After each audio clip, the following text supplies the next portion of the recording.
Hello, my name is Colleen Anderson, and I'm a financial advisor at the Capital Group based in Madison, Wisconsin. Today, we'll take a closer look at the housing market and explain why it plays such an important role in both personal finances and the overall economy. For most families, a home is much more than a place to live. It is usually their biggest financial asset, their largest monthly expense, and their main source of debt. Looking at the bigger picture, housing is closely tied to how confident people feel about their finances and how well the economy is doing.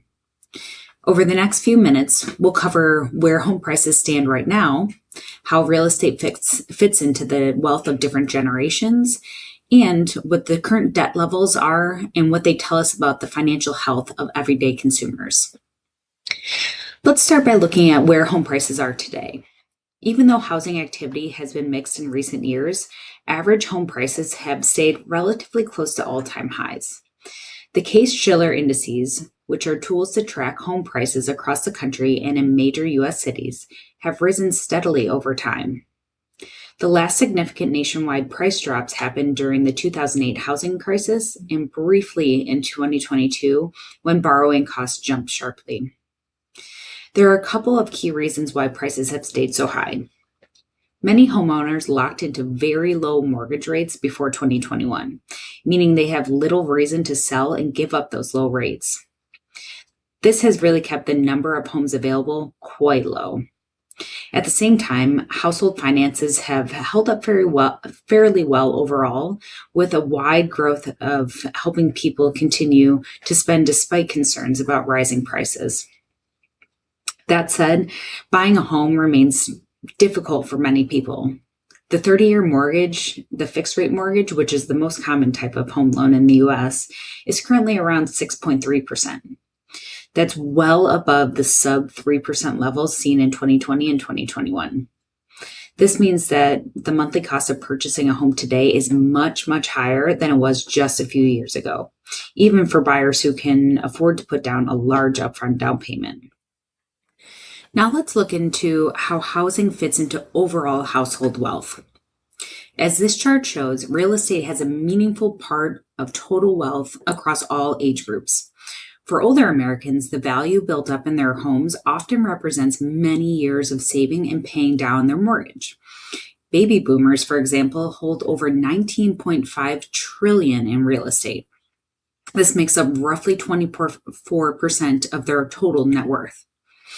Gen X and millennials, like myself, this ratio is even higher, and that's simply because we've had less time to pay off our mortgages. This matters for the broader overall economy. When home values go up, homeowners generally feel more financially secure and tend to be willing to spend more money, which helps support economic growth. Housing also plays a significant role in financial plans. Paying attention to these assets and debts rather than focusing on constant stock market swings really makes more practical sense. Finally, housing has a big impact on inflation. Shelter costs make up roughly 1/3 of the consumer price index, and because shelter costs have been so high, inflation has been relatively slower to fall back to the Fed's 2% goal.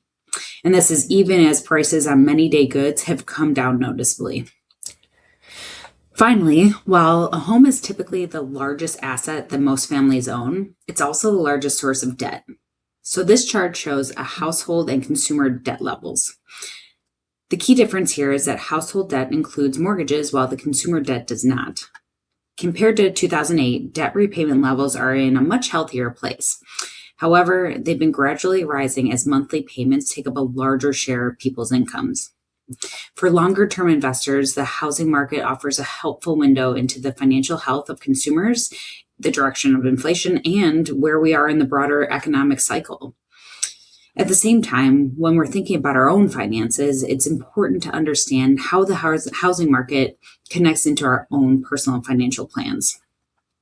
So I really hope that you found these insights helpful. And if you'd like to learn any more about any of these topics, please don't hesitate to reach out.